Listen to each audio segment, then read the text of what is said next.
దేశ విదేశాలలో ఆంధ్రులకు తిరుగేలేదు. అలాగే ఆంధ్రప్రదేశ్ విభజన తర్వాత ఎన్నో ఆటుపోట్లకు లోనయ్యి దీనస్థితిలో ఉంది. ఇప్పుడు కూటమి ప్రభుత్వం ఏర్పడటం, కేంద్ర ప్రభుత్వ మద్దతు సంపూర్ణంగా ఉండడంతో సమర్థుడైన చంద్రబాబు, నిజాయితీ పరుడైన పవన్ కళ్యాణ్, విశిష్ట వ్యక్తిత్వం కలిగిన భువనేశ్వరి కూటమి ప్రభుత్వం ద్వారా ఇచ్చిన హామీలను అమలు చేస్తూ రాష్ట్రాన్ని పరుగులు పెట్టిస్తున్నారు. అభివృద్ధి పదంలో నడిపిస్తున్నారు. ఈ నేపథ్యంలో ఎన్నో చిన్న తరహా, పెద్ద తరహా ప్రాజెక్టులు, రాజధాని అభివృద్ధి పనులు పట్టాలెక్కాయి. పెట్టుబడులు పెద్ద ఎత్తున వచ్చి పడుతున్నాయి. ఎన్నో వ్యాపార సంస్థలు క్యూ గడుతున్నాయి. ఇప్పుడు మెగా ప్రాజెక్టుల గురించి చూద్దాం. అమరావతి రాజధాని నిర్మాణం. ఈ క్యాపిటల్ సిటీ 25 గ్రామాలలో 217 చదరపు కిలోమీటర్ల వైశాల్యంలో విస్తరించి ఉంది. ఈ అమరావతి క్యాపిటల్ నగరాన్ని 9 థీమ్ సిటీస్ గా విభజించి అభివృద్ధి చేస్తున్నారు. అవి government city, finance city, tourism city, justice city, media city,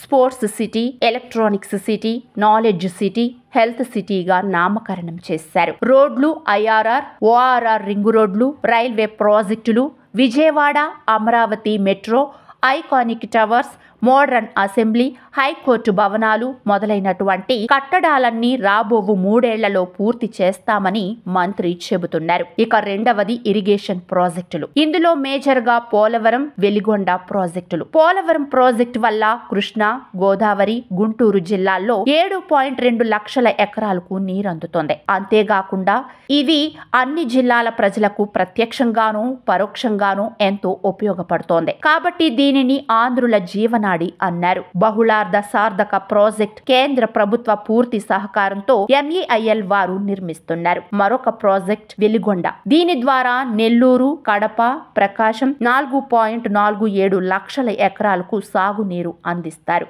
15 లక్షలకు పైగా జనాభాకు తాగునీరు అందిస్తారు. ఈ ప్రాజెక్టును కూడా MEIL వాళ్ళు నిర్మిస్తున్నారు. ఇక మూడోది ఎక్స్ప్రెస్ వేస్. ఈ రోడ్ల నిర్మాణం ద్వారా చుట్టుప్రక్కల రాష్ట్రాలకు, హైవేలకు పూర్తి స్థాయిలో కనెక్టివిటీ ఏర్పడడంతో పాటు ప్రయాణ సమయంలో భారీ మార్పులు వస్తాయి. వీటన్నింటినీ NHAI నిర్మిస్తోంది. ఇందులో 20,000 కోట్లతో నిర్మిస్తున్న విజయవాడ బెంగళూరు ఎక్స్ప్రెస్ వే ప్రధానమైంది. నాలుగవది రైల్వే ప్రాజెక్టులు. ఇందులో ప్రధానంగా నడికుడి శ్రీకాళహస్తి రైల్వే ప్రాజెక్ట్. ఇది తెలుగు రాష్ట్రాలలో నిర్మాణంలో ఉన్న అతి పొడవైన రైల్వే లైన్. ఐదవది సీ పోర్టులు. 974 కిలోమీటర్ల కోస్టల్ లైన్ ఏపీకి ఒక వరమని చెప్పొచ్చు. ప్రస్తుతం ఏపీలో 6 పోర్టులు ఉండగా ఇప్పుడు అదనంగా మూలపేట, కాకినాడ, మచిలీపట్నం, రామాయపట్నం నిర్మిస్తున్నారు. ఆరవది ఫిషింగ్ హార్బర్ల నిర్మాణం. ప్రస్తుతం ఉన్న 4 ఫిషింగ్ హార్బర్లతో పాటు కొత్తగా మరో 9 నిర్మించబోతున్నారు. అవి ఉప్పాడ,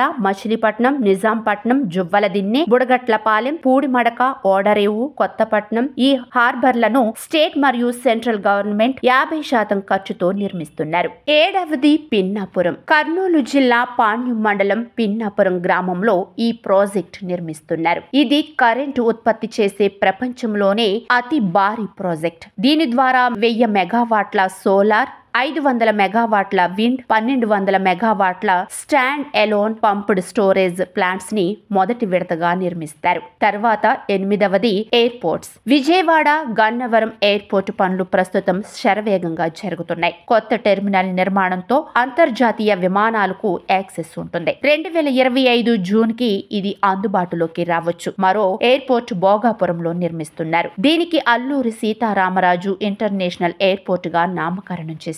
2200 ఎకరాలలో ఈ ఎయిర్పోర్ట్ విస్తరించనుంది. ఇది 2025 డిసెంబర్ కి పూర్తి కానుంది. 9వ మెగా ప్రాజెక్ట్ అమరావతి, విజయవాడను కలిపే అతి పొడవైన 6 లైన్ల గ్రీన్ ఫీల్డ్ బైపాస్ రోడ్. ఇది 48 కిలోమీటర్ల పొడవుంటుంది. దీనిలో భాగంగా కృష్ణా నదిపై 3.1 కిలోమీటర్ల బ్రిడ్జ్ నిర్మాణం కూడా జరుగుతోంది. ఈ బైపాస్ మొత్తం పూర్తవటానికి మరో 2 ఏళ్లు పట్టవచ్చు. ఈ భారీ ప్రాజెక్టులతో పాటు భవిష్యత్తులో మరెన్నో మెగా చిన్న తరహా ప్రాజెక్టులు ఆంధ్రాకు రానున్నాయి. ఇవన్నీ పూర్తయితే ఏపీకి డెఫినెట్ గా తిరుగుండదు. ఇండియాలో నెంబర్ 1 గా మారుతుంది.